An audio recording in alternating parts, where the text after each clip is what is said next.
They are tiny and deadly and can be commonly found in most households. Button batteries are used in clocks, watches, and other household appliances, but pose a major risk around young children.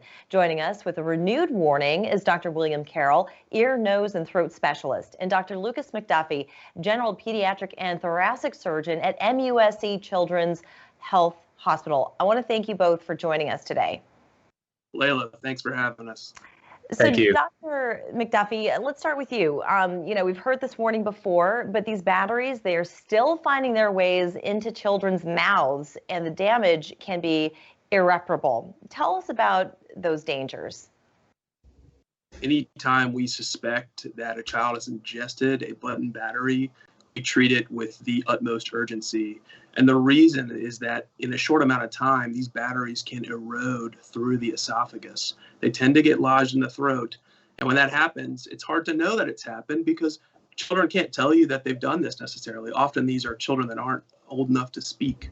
And so we have a high index of suspicion in our emergency rooms that it's possible that a child swallowed one of these. And in fact, they can erode through the esophagus into the airway, into the trachea itself, and even more concerning, into the large vessels of the chest, which can cause really bad bleeding. Goodness gracious. And Dr. Carroll, now the fact that they do get lodged in the esophagus, why is that? Why doesn't it pass through into the stomach typically? Good question. Yes, some of them do pass into the stomach, but there are a variety of sizes, and some of the most dangerous ones are just certain sizes that tend to just be the Goldilocks perfect fit for that area of the food pipe or esophagus. And what size would that be? Because some are big discs, some are super tiny. Sure, it really depends on the size of the child, so it's hard to say. But what I would really stress, and what we really hear from families, is that they just never knew about this danger.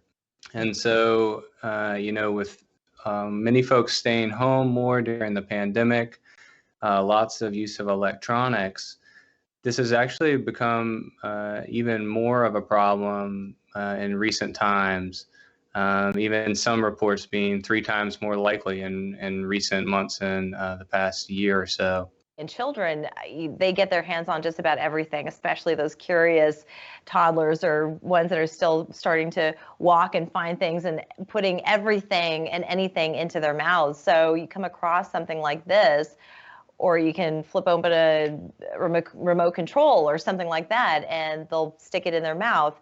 So what I'm curious, let me go back to you, Dr. McDuffie, is what's the typical scenario of a child ingesting these things? And then how long does it take for the symptoms to present themselves?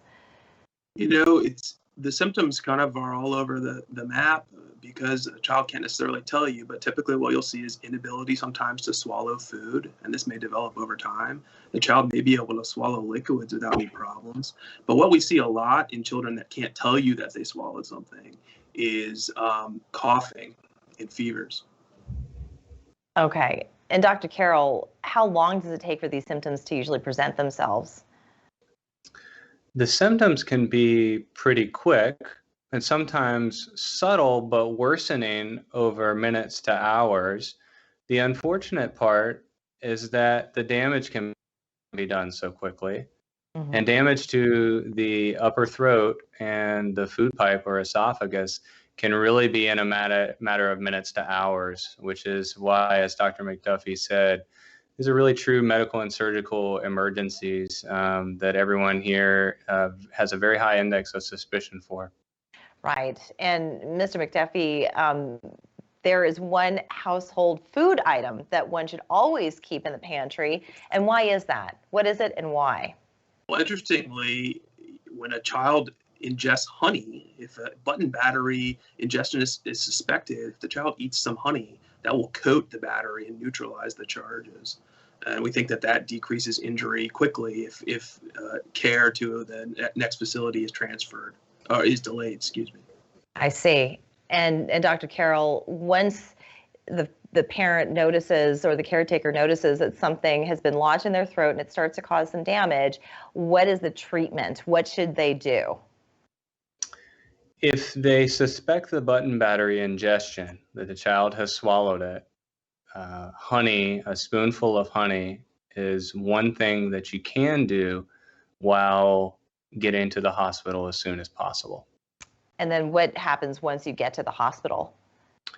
Once at the hospital, you'll be evaluated in the emergency room, and we sort of sound the alarm bells, so to speak, so that multiple specialists are aware and involved, which include ICU doctors, surgeons, anesthesiologists, and nursing care all along the way. It takes quite a bit of a team effort to take good care of these children, and importantly, prompt care in a situation like this where every second matters. Absolutely. And you certainly don't want to let this go on because it can be deadly. Children can actually die from ingesting these batteries. And just want to also provide this phone number. It's the number to the Poison Control Helpline. It's 1-800-222-1222. Pretty easy number to remember. It's good to have handy in a number of situations, but certainly for this one. Doctors, I want to thank you so much for joining us today. Leyla, thank you for letting us come talk about this. I think Dr. Carroll and I are both sick of seeing totally preventable tragedies happen. And I'm really hoping that people hear this and know that these little batteries, while handy for electronic devices, can be really dangerous to small kids. Absolutely. Lock these things up. Lock them up. Doctors, thank you again. Thank you. Thank you. We're back in 2 minutes.